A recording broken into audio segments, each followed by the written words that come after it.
अस्सलाम वालेकुम फ्रेंड्स, आप देख रहे हैं फाइनेंस एक्सपर्ट। जब हम इन्वेस्टमेंट करते हैं तो सबसे पहले जो रिटेल इन्वेस्टर्स की गलती होती है वो ये होती है कि हम टिप्स के पीछे भाग रहे होते हैं कि जी हमें कोई बंदा टिप दे दे कौन सा शेयर परचेज करना है, कौन सा सेल करना है, और उसके बाद जो हमें कोई कह दिया जाता है हम उसके पीछे लग जाते हैं, चाहे वो ब्रोकर हो या कोई और हो। हम खुद फंडामेंटल एनालिसिस करने की कोशिश ही नहीं करते, जिसकी वजह से 99% जो रिटेल इन्वेस्टर होते हैं वो अपनी स्टॉक मार्केट में जो पैसे हैं वो लूज करते हैं। एक बात याद रखिएगा, जब शेयर परचेज करना हो सबसे पहले आपने प्राइस को नहीं देखना, जबकि हम सबसे पहले यही चीज़ देखते हैं कि जी 52 वीक की इसकी जो लो है, इसका मतलब ये लो प्राइस पे आ गया तो अब इसको परचेज कर लेना चाहिए। ठीक है, सबसे पहले हम ये चीज़ देखते हैं जो कि बिल्कुल गलत होती है। फंडामेंटल एनालिसिस कैसे करते हैं, अगर आप इस वीडियो को लास्ट तक देखोगे तो आपको खुद इतना पता लग जाएगा, किसी भी कंपनी की फंडामेंटली आप एनालिसिस कर सकते हो। अभी यहाँ पे मैं आपको यूनिटी फूड का जो है ना फंडामेंटल एनालिसिस करके बताऊंगा। एंड पे मैं अपनी ओपिनियन भी बताऊंगा, अगर आपको ठीक लगे तो आप उसको बाय कर सकते हो, जो आपका डिसीजन। मैं आपको एनालिसिस करके बताऊंगा कि मैं किस तरह से फंडामेंटल एनालिसिस की जो एनालिसिस है वो करता हूँ, और अगर आप इसको लर्न करते हो तो फ्यूचर में आप भी खुद भी किसी भी कंपनी की जो ड्यू डिलीजेंस करनी है, फंडामेंटल एनालिसिस करनी है, वो आप खुद कर सकते हो। इसमें कोई रॉकेट साइंस नहीं है, कॉमन सेंस की चीज़ है। सबसे पहले तो आपने ये करना है, जिस कंपनी के भी आपने शेयर परचेज करने हैं ना, आपने उसकी वेबसाइट पे आ जाना है। मैंने यूनिटी फूड के करने, इसकी वेबसाइट का लिंक आपको ये जो डीपीएस की वेबसाइट है ना, ये यहाँ से भी मिल जाएगा। गूगल पे जाके लिखेंगे तो वो भी आ जाएगा, अदरवाइज यहाँ से भी मिल जाएगा, आप ओपन कर सकते हो। वेबसाइट पे आके फ्रेंड्स आपने सबसे पहले तो ये देखना है कि कंपनी काम क्या कर रही है। जहाँ पे आप अपनी मेहनत की कमाई लगाना चाह रहे हो, बीइंग इन्वेस्टर जाना चाह रहे हो, वो कंपनी बना क्या चीज़ें रही है ये तो देखे ना। आपको यही ना पता हो कि जी कंपनी काम क्या करती है तो फिर आप क्या करोगे। अब आपके नॉर्मली लोग ये समझते होंगे यूनिटी फूड जो है वो सिर्फ ऑयल बनाती है। ठीक है, अगर आपने कभी इसकी प्रोडक्ट्स को नहीं देखा, लेकिन जब आप इसकी प्रोडक्ट्स पे आते हो तो आप इसका पोर्टफोलियो देखते हो कि जी ये आटा भी बना रही है, मैदा भी बना रही है, ठीक है, मील भी बना रही है, डिफरेंट किस्म की चीज़ें जो इन्होंने अपने ब्रांड्स लॉन्च किए हुए हैं, मतलब ये ब्रांडिंग कर रही है अपनी, ये आपको प्रोडक्ट्स नज़र आ रही हैं। आपने कंपनी की प्रोडक्ट्स को देखना है कि कंपनी बिजनेस क्या कर रही है। ठीक है, अब मैं अगर इसके बिजनेस के बारे में देखूं तो मुझे यहाँ पे ये फील आती है कि ये कंपनी जो है अपना बिजनेस बड़े अच्छे तरीके से ग्रो कर रही है। मतलब ये जो रिटेल बायर है वहाँ तक जो है ना अपनी प्रोडक्ट्स लेके जा रही हैं अपनी, मतलब जो कि आप समझें कि जनरल स्टोर पे, सुपर स्टोर पे, करियाना स्टोर्स पे ये आपको प्रोडक्ट्स इनकी नज़र आएंगी। और आप भी अपने आसपास अगर देखेंगे तो आपको इनके ब्रांड आपको नज़र आए, तो इसका मतलब है कि आपको आपकी जो कंपनी है यूनिटी फूड जो है ये इसके ऊपर इन्वेस्ट कर रही है ब्रांडिंग पे, और अपना जो डिस्ट्रीब्यूशन नेटवर्क है उसको भी बढ़ा रही है। तो सबसे पहले आपने इसकी प्रोडक्ट्स को देखना है। अब इसकी प्रोडक्ट्स ऐसी हैं कि इन्फ्लेशन हो, महंगाई हो ना हो, लोगों ने ये खाने की चीज़ें लेनी ही लेनी है, इसमें तो इसको कोई प्रॉब्लम नहीं जी। काम इसका बिल्कुल ठीक है, मतलब फ्यूचर में भी बढ़ेगी, क्योंकि मैंने इसको जो मतलब मुझे नज़र आया ना, मतलब ये इवन के ये यहाँ तक जो इनकी बाई प्रोडक्ट निकलती हैं, जो वेस्ट होती है, उससे ही आगे जो जानवरों का वंडा वगैरह होता है वो भी बना रहे हैं। मतलब ये उसको रॉ मटेरियल सेल नहीं करते, आप अपनी खुद प्रोडक्ट बना के मार्केट में लॉन्च किए इन्होंने, इसका मतलब ये प्रॉफिट यहाँ से ज़्यादा अर्न करेंगे। ठीक है, अच्छा जी, अब ये इसकी प्रोडक्ट्स के बारे में हो गया। उसके बाद आपने करना ये है कि आपने इसकी वेबसाइट पे ही आपको एनुअल रिपोर्ट्स मिल जाएंगी। तो आपने एनुअल रिपोर्ट्स जो हैं, बेटर तो ये है कि जब से अपलोड हैं ये 2012 से आप सारी स्टडी करें। अगर आप इतनी नहीं कर सकते तो कम से कम 4-5 साल का जो डाटा है ना वो तो आप उसको लाजमी देखें कि इसकी सेल्स कितनी हो रही हैं, इसके प्रॉफिट्स क्या हैं। ये कैसे करेंगे, सेल्स के लिए तो आप यहाँ पे भी आ सकते हो, इसी डीपीएस पे आए हम और यहाँ पे फाइनेंशियल पे आ जाते हैं। अब अगर मैं सेल की बात करता हूँ, इसकी जी सेल देखें, 2019 में इसकी सेल थी 14 बिलियन, 20 में थी 29 बिलियन। ठीक है, मतलब आप देखें 14 से डबल हो गई। उसके बाद 21 में 30, यहाँ पे अगर हम सपोज करते हैं 30 से 66 बिलियन होगी, डबल होगी। और उसके बाद 82 बिलियन होगी। इसका मतलब सेल्स ये अच्छी अर्न कर रही है, सेल कमा रही है। ठीक है, सेल आ रही है इसके पास।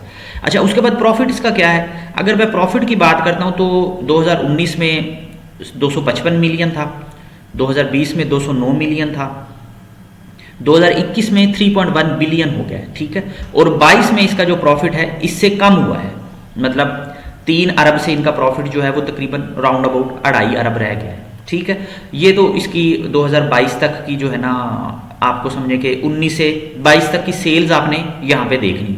उसके बाद हमने देखना कि इसके पास कैश फ्लो है या नहीं है।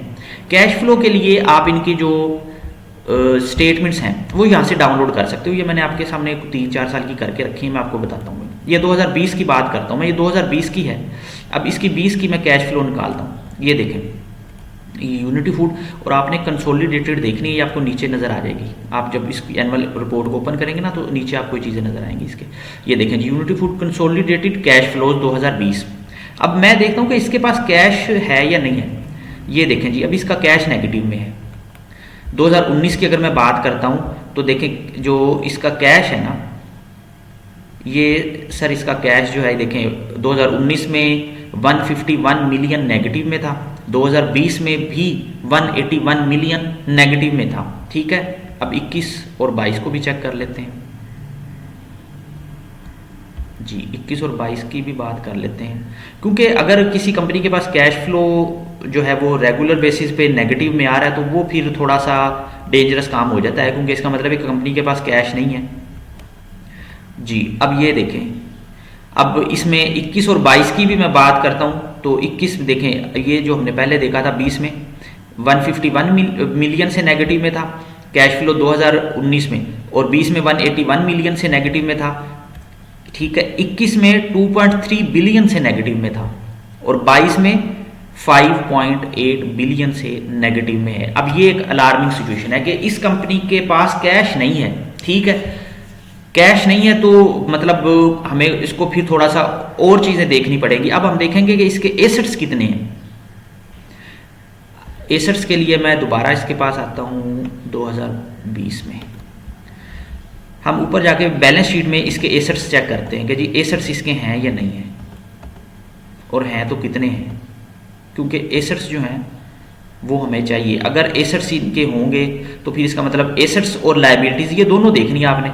ये ना हो कि आप सिर्फ एसेट्स को देख लो और उसके बाद हमें पता लगे जी इसके जो एसेट्स हैं वो कम है, लायबिलिटीज ज़्यादा हैं। तो ये एनुअल रिपोर्ट में अगर आप खुद लर्निंग करना चाहते हो तो आपको ये थोड़ी सी चीज़ें जो मैं आपको एक मटेरियल सी फिगर्स बता रहा हूँ, आपने जस्ट वो ज़रूर देखनी है। अगर आप बाकी पढ़ना चाहें तो बहुत अच्छी बात है, एनुअल रिपोर्ट पढ़नी चाहिए इन्वेस्टर को।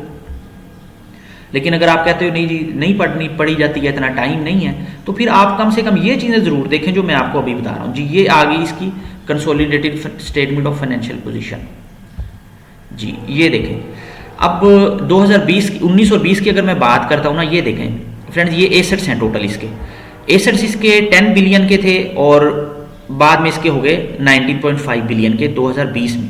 ठीक है, लेकिन अगर हम इसकी लाइबिलिटीज़ की बात करें, ये टोटल लाइबिलिटीज हैं इसकी टोटल लाइबिलिटीज ये आप इन दो को जमा कर सकते हो। मतलब आप समझें कि ये करंट लाइबिलिटीज और नॉन करंट लाइबिलिटीज, इन दोनों को हमने जमा करना है। ऊपर ये इक्विटी जो है इसको नीचे देखना आपने। इन दोनों को प्लस करने के बाद हम कंपैरिजन करेंगे। अब अगर मैं बात करता हूँ 2019 की, तो इसकी लाइबिलिटीज थी 4.7 बिलियन की, एसेट्स थे इसके पास 10 बिलियन के। इसका मतलब ठीक है। इसके बाद अगर मैं देखता हूँ इसकी 2020 की जो लाइबिलिटीज हैं 13.3 बिलियन और आप 247 मिलियन, तकरीबन आप इसको कर सकते हो। चलें हम इसको 14 बिलियन ही कर लेते हैं कि टोटल लाइबिलिटीज इसकी नॉन करंट और करंट जो है वो 14 बिलियन की थी, और एसेट्स कितने थे 19 बिलियन के। लाइबिलिटीज इसकी 14 अरब की थी, एसेट्स जो हैं वो 19 अरब के थे। अब ये तो हो गया मतलब बैलेंस ही था तकरीबन, कि अगर कंपनी कभी डिफॉल्ट करती है तो उसके पास इतने एसेट्स हैं कि वो अपनी लाइबिलिटीज को कवर कर सकती है। अब ये 2019 और 20 हो गया। अब मैं बात करता हूँ आपसे 21 और 22 की जी। 21 और 22 की आप ऊपर बैलेंस शीट में आ जाएं, स्टेटमेंट ऑफ फाइनेंशियल पोजीशन में आ जाएं, और सेम ये चीज़ आपने यहाँ पे भी देखनी है कि इसके एसेट्स और लाइबिलिटीज की पोजीशन क्या है जी। ये आ गई है। ठीक है, ये इसको मैंने थोड़ा सा स्मॉल किया जी। अब ये देखें 21 में फ्रेंड्स इसके जो टोटल एसेट्स हैं ना वो है 44 बिलियन के। ठीक है, एसेट्स में इंक्रीज हुआ है और बड़ा ज्यादा इंक्रीज हुआ है। ठीक है, 44 बिलियन के एसेट्स थे। अब इसकी टोटल लाइबिलिटीज कितनी है, ये इसकी जो नॉन करंट है 305 मिलियन की, और इसके बाद जो करंट लाइबिलिटीज है वो 30 बिलियन की। चले मैं इसको 31 बिलियन भी कर लेता हूँ। 31 बिलियन ही टोटल ये और ये बन जाती है अप्रोक्सीमेट 31 बिलियन की अगर इसकी लाइबिलिटीज़ हैं, तो एसेट्स इसके पास 44 बिलियन के थे 21 में। इसका मतलब है ठीक है, कंपनी मतलब जो है ना जिसको हम कहें कि जी बैंकरप्ट हो सकती है या डिफ़ॉल्ट कर सकती है, ऐसा मुझे नज़र नहीं आ रहा इसमें। अच्छा जी, अब 22 देख लें जो करंट ईयर चल रहा है, इसमें जी इसके टोटल एसेट्स 63 बिलियन के हैं। मतलब इन्होंने बहुत ज़्यादा कोई एसेट्स जो हैं वो बहुत ज़्यादा हुए हैं इनके एसेट्स, ठीक है। तो एसेट्स तो है इनके पास। उसके बाद अब इसकी लाइबिलिटीज़ की बात कर लें आप, ये लाइबिलिटीज़ आ गई इसकी, ये 358 मिलियन की और 42 बिलियन की। चले हम इसको 43 बिलियन राउंड अबाउट करें। अगर 43 बिलियन की आप इसकी लाइबिलिटीज़ कंसीडर करते हो तो इसके जो टोटल एसेट्स हैं वो 63 बिलियन के हैं। इसका मतलब है कि कंपनी के एसेट्स तो हैं, ठीक है। इस वजह से अब कैश फ्लो नेगेटिव है, कंपनी के एसेट्स जो हैं वो मतलब ठीक हैं, जिससे पता लग रहा है कि कंपनी डिफ़ॉल्ट नहीं करेगी और जो है वो फ्यूचर में बिजनेस भी उम्मीद है कि करेगी। अब जब ये चीज़ें आप देख लेंगे तो आपको पता लग जाएगा कि इसमें इन्वेस्टमेंट करनी है या नहीं करनी। अब एक चीज़, इन्वेस्टमेंट करने से पहले ये चीज़ आपने कहीं पे भी नहीं देखी होगी और आपको कोई भी नहीं बताएगा। ये मैं आपको एक समझे स्पेशल चीज़ बता रहा हूँ। आपने क्या करना है, यहाँ पे आपने आना है अनाउंसमेंट पे। अब आपने फ्रेंड्स ये देखना है कि आप तो इन्वेस्टमेंट करने लगे हो, क्या कंपनी के जो अपने ओनर्स हैं वो इन्वेस्टमेंट इसमें करते हैं या नहीं करते। यहाँ पे आपने आना है अदर्स में। अब देखें जी, आपको यहाँ पे एक जादू नज़र आएगा।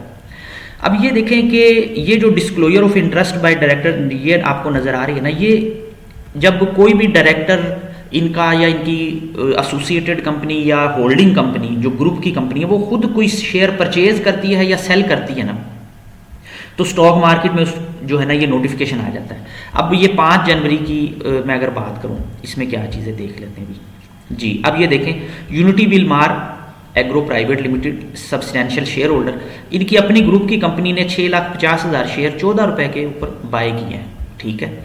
इसी तरह मैं अगली देखता हूँ, इसका मतलब इसकी अपनी कंपनीज और ये खुद बाय कर रही हैं इसको। ये यूनिटी विलमार एग्रो ने जो एग्रो है इसने फिर बाय किया है 2,62,000 शेयर 14 रुपये पे, ठीक है। इसी तरह ये मैं नीचे भी देखता हूँ, तो नीचे भी देख लें। मतलब आप समझे जी 45,25,000 शेयर इन्होंने 16,79 रुपये पे बाय किए हैं विलमार पाकिस्तान होल्डिंग ने, ठीक है। और इसी तरह ये आगे भी इनकी डिस्क्लोजर चेक करते हैं, इन्होंने सेल तो नहीं किया है, नहीं जी। ये देखें बाय का सिग्नल, ये बाय इन्होंने बाय ही किए हुए हैं। ये देखो इन्होंने 1,00,000 शेयर 17 रुपये पे बाय किया है। इसी तरह आगे भी चेक कर लेते हैं। ये चीज़ें आप देखेंगे तो आपको इंशाल्लाह फ्यूचर में लॉस नहीं होता। अब ये देखें इन्होंने बाय कर, ये 4,18,000 14 रुपये पे बाय किया। अब फ्रेंड्स ये चीज़ मुझे लगता आपको उम्मीद है किसी ने नहीं बताई होगी। ये अनाउंसमेंट में आपने जब आके ये चीज़ें देखनी है ना, देखें अब आपको खुद पता लग रहा है कि इस कंपनी की अपनी कंपनीज और ये खुद जो है अपने शेयर्स को परचेज कर रही है, ठीक है। तो इसका मतलब है कि अगर ये खुद इसमें इन्वेस्टमेंट कर रही है तो आपको ये फ्यूचर में ऐसा नहीं हो सकता है ये कंपनी ज़ीरो हो जाए या बिल्कुल इसमें आपको लॉस हो, मतलब ऐसी फीलिंग नहीं आएगी। क्योंकि जहाँ तक मैंने इसको स्टडी किया है मुझे लगता है इनका बिजनेस अभी जो है ये स्टार्ट कर रहे हैं, इनकी एक्विजिशंस चल रही हैं जी। अब ये रिफाइनरी ले ली, वो रिफाइनरी ले ली, अपनी प्रोडक्शन को इंक्रीज़ करने की कोशिश इनकी ज़्यादा लग रही है मुझे। अच्छा, एक और चीज़ आपने देखनी है, पे आउट्स देखें। अब आप देखें कि ये आपको फिक्स इनकम यहाँ से कोई दे सकती है या नहीं देगी। अब जो इसके मैं डिविडेंड की सूरत हाल देखता हूँ ना, ये देखें आपको नज़र आ रहा है, मैंने इस पर वीडियो भी बनाई है कि आपने बेस्ट शेयर डिविडेंड के लिए कैसे देखने। तो आप अगर उस वीडियो को वॉच किया है आपने तो आपको पता लग जाएगा, आप देखेंगे कि ये कंपनी डिविडेंड नहीं दे रही, ना होने के बराबर डिविडेंड नहीं है। अब इसके ऊपर जी मैं अपना फाइनल अगर मैं कंक्लूजन दूं, आपको एनालिसिस ऐसे करना है और आपने भी ऐसी चीज़ें देखनी है तो आप खुद आपको आइडिया हो जाएगा। फ्रेंड्स, अगर इस कंपनी में बात ये करते हैं कि जी हम ये सोचें कि हमें ये कोई 6 महीने के बाद या साल के बाद कोई डिविडेंड देगी, तो मेरे ख्याल में वो नहीं देगी आपको, ये डिविडेंड नहीं देगी। क्यों नहीं देगी? क्योंकि अभी मैं देख रहा हूँ कि ये एक्विजिशंस की तरफ जा रही है और अभी पूरी तरह ये कंपनी मैच्योर नहीं हुई, अभी मार्केट में पेनिट्रेशन चल रही है इसकी। मतलब ये अपने जो प्रॉफिट्स हैं उनको इन्वेस्ट करके ब्रांडिंग पे अपनी प्रोडक्ट्स को बढ़ा रही है। जैसे कि हम मतलब आप अगर इसकी ये देखते हो, जो भी इसकी स्टडी करते हो, तो आपको पता लगेगा कि ये जो है ना अपने ऊपर इन्वेस्ट कर रही है। तो डिविडेंड तो ये आपको देगी नहीं। अगर आप ऐसी कंपनी में इन्वेस्ट करना चाह रहे हो जी कि जो मुझे फिक्स डिविडेंड दे, तो वो ये कंपनी नहीं है, मैं आपको अभी बता रहा हूँ। यूनिटी फूड डिविडेंड वाली अभी कुछ साल, मुझे नहीं लगता 2-3 साल ये आगे डिविडेंड दे। दूसरे नंबर पे अगर आप चाहते हो कि लॉन्ग टर्म के लिए आप इसको होल्ड करो, तो मुझे लगता है कि अगले 4 से 5 साल में ये जो शेयर है ना आपका, ये अभी जो 14 रुपए का नजर आ रहा है, मुझे लगता है कि ये कम से कम जो है ना शेयर आपका ये 70 रुपीज का होगा अगले 4 से 5 साल में। आज मैं वीडियो बना रहा हूँ, ये डेट आपके सामने आ रही है, ये 12 फरवरी 2023 है। अगले 4 से 5 साल में इस कंपनी को मैं काफ़ी ऊपर देख रहा हूँ। अगर आप लॉन्ग टर्म होल्डिंग करना चाहते हो, ठीक है, तो फिर ये कंपनी बेस्ट है। बाकी ये है कि क्योंकि अगर मैं इस प्राइस को अब देखता हूँ ना लास्ट में, तो ये अपने ऑलरेडी लो प्राइस पे है। अगर आप शॉर्ट टर्म के लिए भी इसको होल्ड करें ना, तो मार्केट जैसे रिकवर होती है तो इसमें जो है ना मार्केट, ये देखें ना शेयर्स का वॉल्यूम इसमें काफ़ी है, तो इसमें ये है कि ये आराम से जो है ना ये 30 तक तो बड़ा इजीली चला जाएगा, मतलब आराम से। अगर आप इसको ज़्यादा होल्ड ना भी करो ना, तो मुझे ये लगता है कि जैसे ही, क्योंकि आजकल हमारे मुल्क के हालात ऐसे हैं, कुछ इलेक्शन की वजह से हर बंदा उस तरफ देख रहा है, फॉरेन इन्वेस्टमेंट नहीं है, तो मुझे लगता है शॉर्ट टर्म में ये कंपनी जो है, अगर आप 1-1.5 साल 2 साल की बात करो, तो ये आराम से आपको जो है ना 14 रुपए का जो शेयर है ये 30 प्लस का हो जाएगा, ठीक है। लेकिन ये डिविडेंड वाली शेयर की जो कंपनी वो नहीं है, ये डिविडेंड नहीं देगी क्योंकि ये अभी अपने ऊपर इन्वेस्ट कर रही है। फ्रेंड्स, अगर आपको इस वीडियो से कुछ भी सीखने का मौका मिला हो, ठीक है, तो इसको शेयर कीजिएगा, चैनल को सब्सक्राइब कीजिएगा, वीडियो को लाइक कीजिएगा। अगर आपको अच्छी लगे वीडियो तो शेयर भी कीजिएगा, ताकि जिस बंदे को फंडामेंटल एनालिसिस नहीं आता वो भी इसको करे, उसको पता लगे कि जब मैंने शेयर लेना है तो मैंने किसी की बाय कॉल, किसी की सेल कॉल या ब्रोकर की कॉल का इंतजार नहीं करना, मैंने खुद फंडामेंटल एनालिसिस कैसे करना है।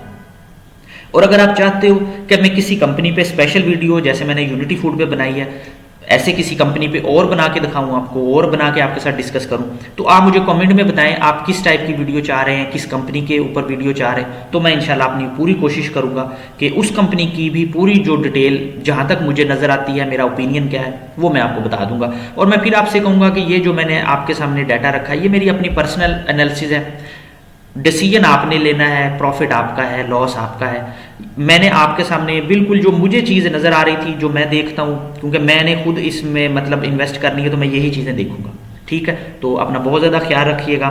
थैंक यू, अल्लाह हाफिज़।